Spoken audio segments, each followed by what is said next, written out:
Assalamualaikum warahmatullahi wabarakatuh. Masih dalam kajian tasawuf Syekh Abdul Qadir Jailani.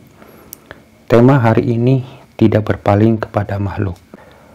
Kata Syekh Abdul Qadir Jailani, dunia adalah hijab bagi akhirat. Akhirat adalah hijab bagi penguasa dunia akhirat. Setiap makhluk adalah hijab bagi Al-Haq Azza wa Jalla. Meski ia berdiri bersamanya, ia tetap menjadi hijab juga. Jadi maksudnya dunia adalah hijab bagi akhirat. Ketika hati kita tertuju kepada dunia, maka hati kita ini terhijab dari akhirat. Jadi kita ini lupa dengan akhirat karena kecintaan kita terhadap dunia. Sementara ketika hati kita berubah yang tadinya ke dunia, nah sekarang hati kita tertuju ke akhirat. Nah, maka ini juga termasuk hijab. Akhirat adalah hijab bagi penguasa dunia akhirat. Artinya, penguasa dunia akhirat itu adalah Allah. Di sini dijelaskan setiap makhluk adalah hijab bagi Azza wa Jalla. Jadi, ketika kita beribadah, mengharapkan surga, mengharapkan akhirat, takut neraka, mengharapkan dunia, itu adalah makhluk. Nah, makhluk-makhluk ini yang menjadi hijab menutupi diri kita, hati kita kepada Allah. Nah, yang diinginkan oleh Allah, seperti yang dikatakan oleh Syekh Abdul Qadir Jailani, bahwa ibadah-ibadah kita itu hanya semata karena Allah. Walaupun di dalam ajaran Islam, di syariat Islam, di Al-Quran, ada kalimat yang mengatakan atau Allah berfirman, barang siapa yang beribadah karena mengharapkan pahala surganya Allah, maka itu dikatakan baik. Tetapi di sini kita ini mempunyai tingkatan. Jadi kita itu baik dalam arti dibanding kalau kita tidak mau sama sekali. Tetapi itu hanya sebatas proses atau tahap. Tapi puncak dari semua ibadah itu hanyalah Allah semata. Itu maksudnya, tujuannya. Makanya adanya tasawuf dan syariat. Kenapa dalam ajaran Islam mesti ada seperti ini? Ya karena kita kan diawali dari ketidaktahuan, diawali dari lahiriah. Maka kita tuh harus bertahap. Ibadah-ibadah lahiriah dulu, setelah kita memahami, mengenal lahiriah, ibadah-ibadah lahiriah, lalu kita lanjutkan lagi ibadah batiniah. Karena lahiriah ini sifatnya menipu. Jadi tidak bisa dijamin kebenaran-kebenarannya. Sementara yang merasakan sesuatu kebahagiaan, sesuatu itu yaitu batin kita, jiwa kita. Maka kita yang harus ditempuh adalah ibadah-ibadah batiniah. Tetapi walaupun begitu, bukan berarti kita harus menyepelekan ibadah-ibadah lahiriah. Ini salah. Kalau kita menyepelekan ibadah-ibadah lahiriah, itu sama artinya kita itu seperti kacang lupa kulitnya. Itu dilarang oleh agama. Dan ini termasuk bukan tergolong umatnya Nabi Muhammad.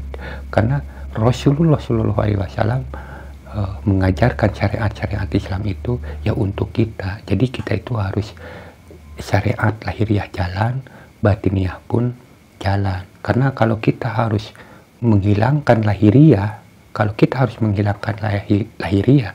bagaimana nasib masa depan anak-anak kita? Kita itu harus punya tanggung jawab terhadap generasi-generasi yang akan datang. Dengan cara memakmurkan ibadah lahiriah, berarti kita ini peduli masa depan atau generasi yang akan datang. Makanya ini dilarang menghilangkan atau merusak ajaran-ajaran syariat Islam.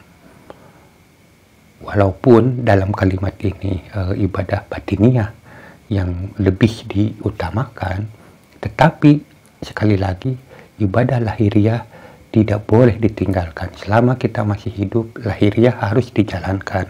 Ini sesuai yang disarankan oleh Syekh Abdul Qadir Jailani.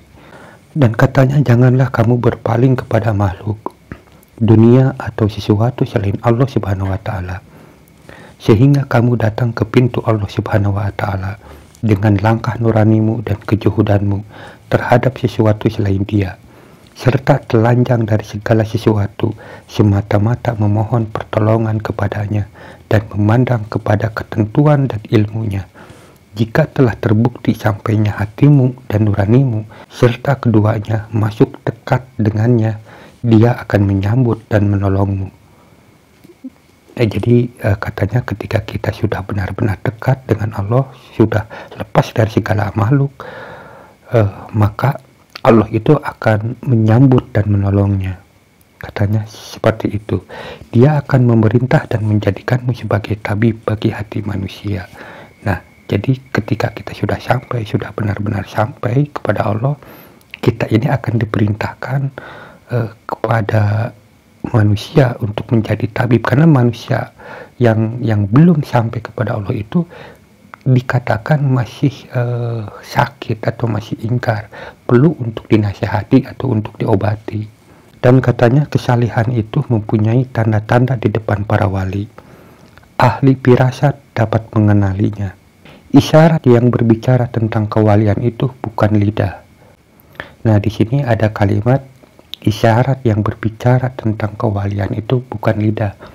Jadi artinya ketika kita, misalnya saya berbicara tentang tasawuf, ini kan keluar dari mulut saya.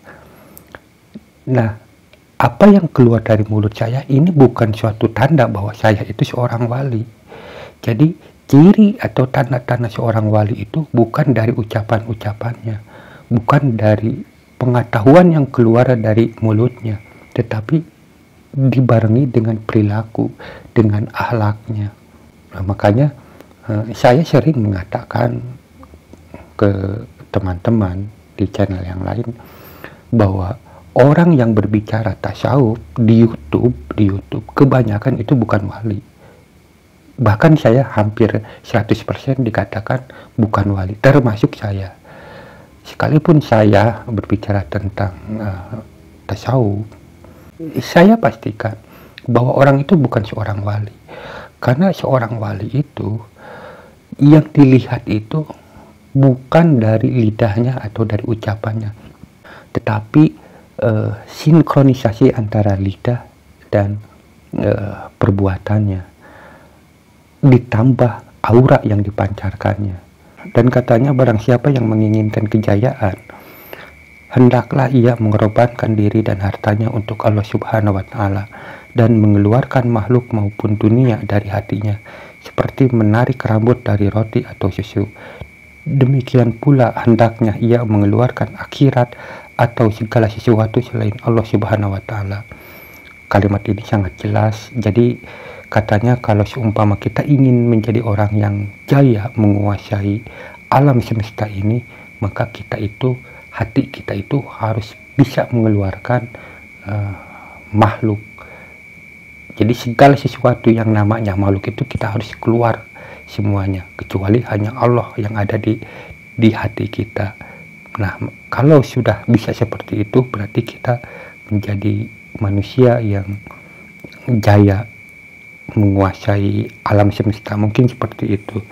Pada saat itu hendaklah ia memberikan hak kepada masing-masing pemiliknya.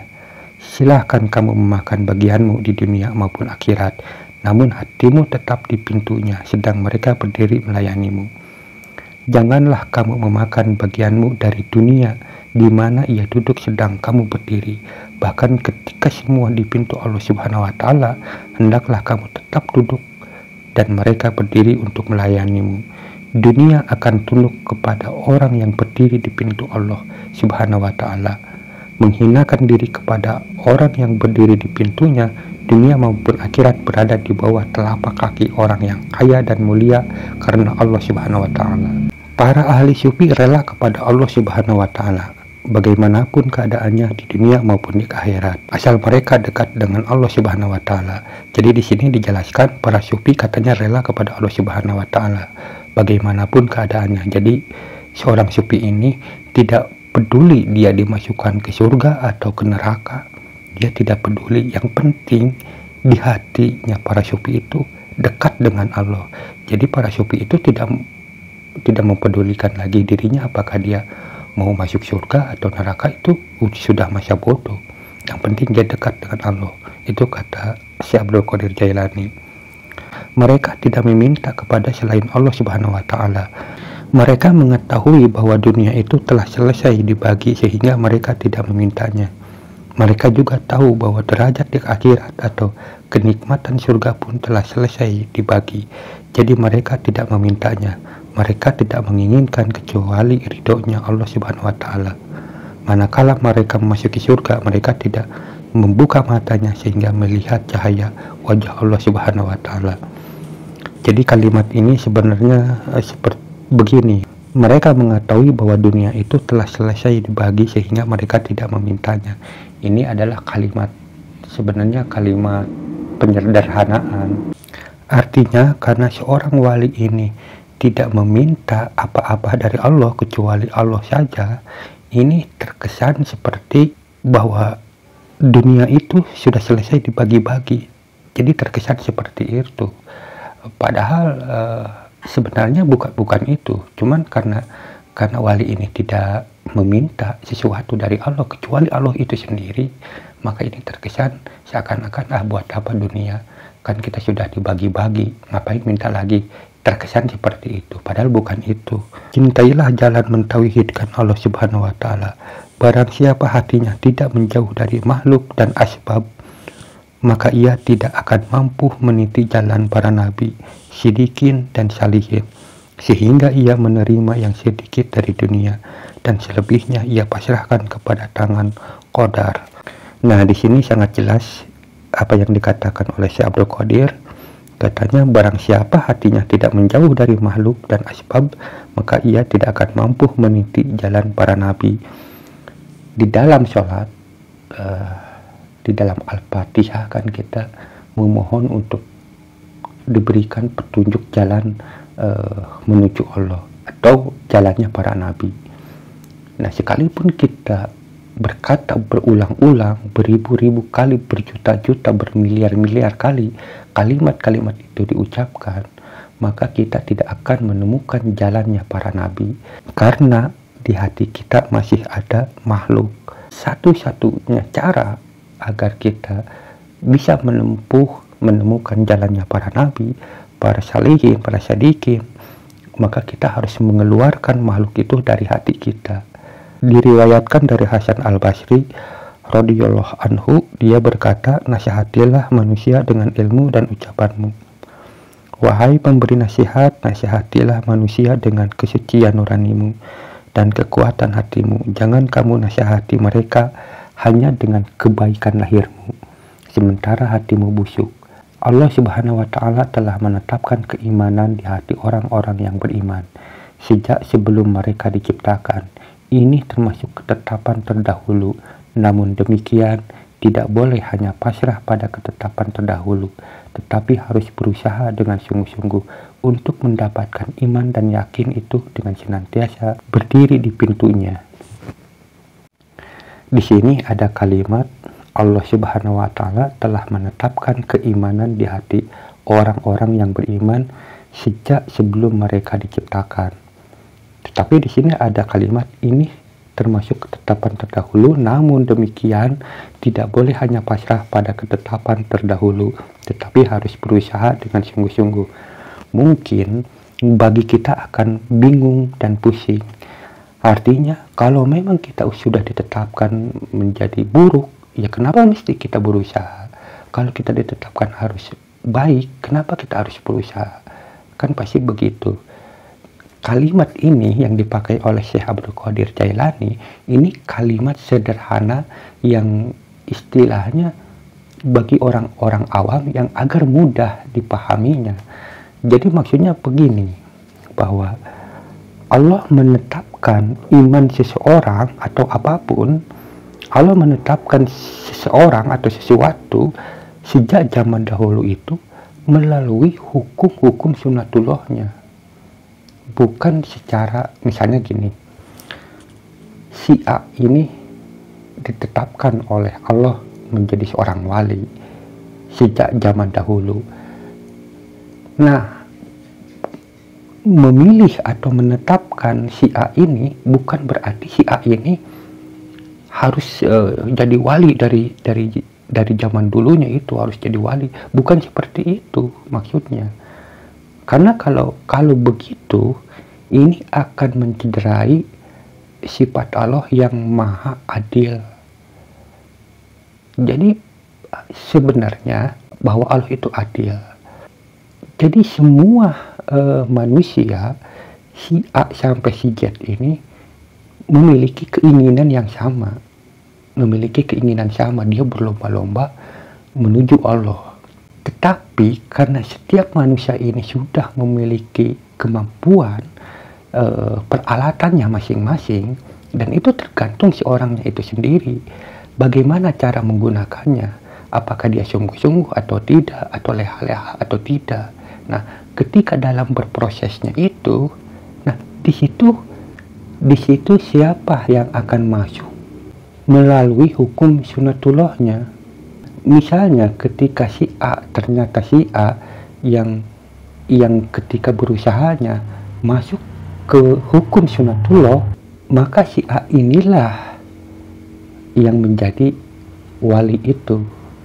Jadi Allah menetapkan sesuatu itu bukan menetapkan dengan secara mutlak, artinya bahwa Allah itu menetapkan dengan alurnya. Jadi seperti kayak beginilah, misalnya kita kan di jalan nih, pemerintah ini menyediakan jalan ke Jakarta, jalan ke Surabaya.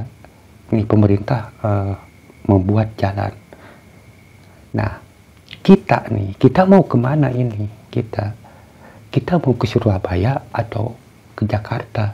Nah, ternyata misalnya saya ke Jakarta. Nah, secara lahiriah sayalah yang menentukan saya ini ke Jakarta. Tetapi secara ketetapan, maka yang menjadikan saya ke Jakarta itu adalah pemerintah. Karena pemerintah yang sudah menentukan jalannya ini. Kalau seumpama tidak ada jalan yang dibuat oleh pemerintah, maka saya tidak akan bisa ke Jakarta. Dengan cara apa saya harus ke Jakarta? Apakah dengan cara terbang atau seperti apa? Sementara saya tidak bisa terbang. Nah, jadi dalam hukum ini Allah menetapkan seseorang menjadi seorang wali itu karena Allah sudah menetapkan jalannya. Nah, ketika seorang wali itu menjadi seorang wali, nah wali inilah yang ketika berprosesnya itu masuk kepada alurnya itu, hukum sunatullahnya itu. Jadi dengan demikian tidak melanggar hukum-hukum atau sifat-sifat kemahaan Allah. Tetapi di dalam ini kalimat yang si Abdul Qadir Jailani katakan ini supaya kita mudah, karena kan kebanyakan orang kan suka begini, saya kan udah berusaha tapi begini terus. Nah, karena kita ini selalu ingin dimanja, tidak mau introspeksi apakah usaha kita itu udah benar-benar atau enggak. Kita kan pengennya dimengerti, manusia itu seperti itu. Makanya menggunakan kalimat seperti ini, yaitu kan semua sudah ditentukan oleh Allah, dan memang secara hakikat sudah ditentukan oleh Allah. Padahal sebenarnya kalau misalnya pikiran kita cerdas, ketika kita berusaha tapi masih begini saja, cobalah tengok usaha kita dari mana. Misalnya pengetahuan kita itu sudah benar atau tidak, sesuai enggak dengan keinginan kita, lalu cara kerjanya seperti apa, lalu gimana usahanya kita ini, dan sebagainya. Karena menurut saya ketika kita punya keinginan untuk menuju sesuatu, maka kita itu membutuhkan semua faktor-faktor pendukung yang bisa masuk ke arah situ. Karena kita ini tidak bisa mengandalkan dari pengetahuan dan kemampuan kita. Ini membutuhkan faktor-faktor yang lain. Misalnya lingkungan bisa mempengaruhi kita merasa diri kita kuat. Tetapi kalau ternyata pengaruh faktor yang lebih kuat, maka kemampuan kita tidak akan bisa maju ke arah yang kita tuju. Nah, ini pun harus jadi kajian kita dalam ketika kita berproses menuju satu tujuan itu. Seperti itu, mudah-mudahan bisa dipahami ya. Dan kalimat terakhir dari Syekh Abdul Qadir Jailani, ya Allah, tetapkanlah kami dalam sunnah dan jauhkanlah kami dari bid'ah. Ya Allah, berilah kami kebaikan di dunia dan kebaikan di akhirat, serta peliharalah kami dari siksa api neraka. Itulah kajian tasawuf Syekh Abdul Qadir Jailani yang temanya tidak berpaling kepada makhluk. Mudah-mudahan bisa dipahami, bisa dimengerti, bisa diamalkan, dan kita bisa sama-sama saling mendoakan agar kita menjadi manusia yang lebih baik. Selamat dunia akhirat. Amin ya Allah ya rabbal alamin. Assalamualaikum warahmatullahi wabarakatuh.